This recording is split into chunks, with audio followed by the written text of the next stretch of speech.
just celebrated our 10th wedding anniversary this past December.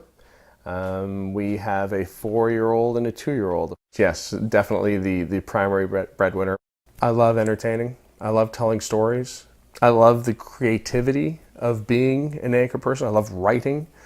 I like writing for television. I love sharing with people.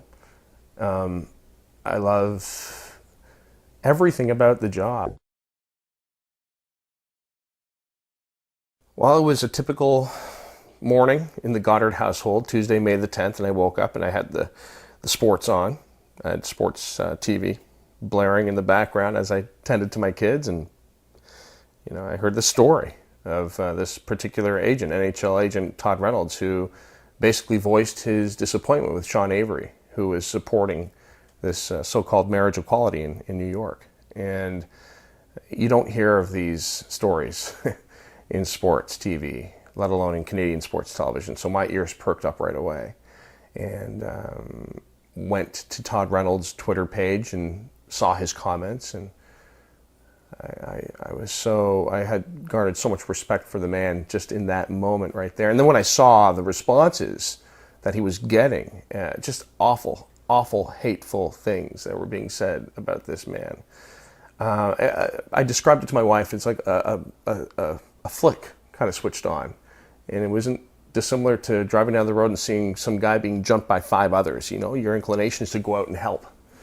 And so I got into the fray, and I tweeted myself from my own personal Twitter account that I completely and wholeheartedly support Todd Reynolds and his support for the traditional and true meaning of marriage.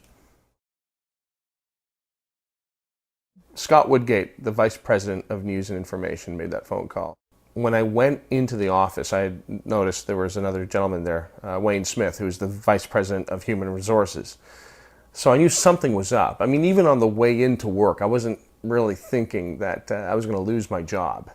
I thought at worst I might get a slap on the hand saying just don't do that again. At the worst, maybe suspended, or I'd have to issue some sort of an apology. I was actually thinking of that. How do I apologize for something that I don't want to apologize for? But before I could sit down, they said, just to let you know, we're terminating your contract. They said, well, we have some things to say to you. And I said, well, I have nothing to say to you. And right after that, I think Scott was a little upset with me because he said, Damian, do you remember that conversation we had a while ago about the plans we had for you and these other shows at Sportsnet? Well, that's not happening now. You're fired. And I looked into his eyes and I said, yeah, I know. You just said that.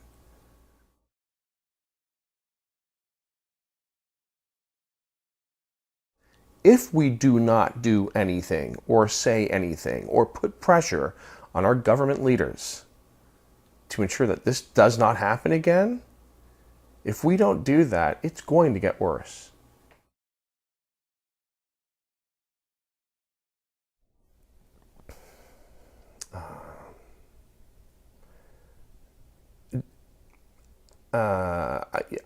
No, I mean, honestly, I don't see myself right now. There are no regrets. Would I do it again? Would I make that same job? There is nothing I would change. I would not change a thing. I would not change a thing. I stand by what I said. Andrea is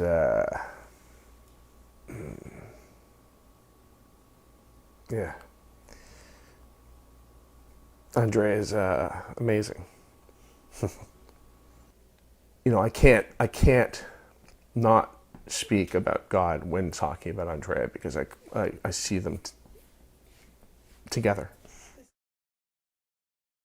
One of the most difficult things to do was that day when I came home and tell her that I'd been fired, and to basically just take her by the shoulder and say, honey, everything's going to be fine. I can't express this enough to you. I have this immense feeling that this is all part of a plan, that God has a plan. The words, be not afraid, keep ringing in my ears. I cannot shake it. It's so strong. Be not afraid. Be not afraid. Don't worry. It's overwhelming. So I'm not afraid.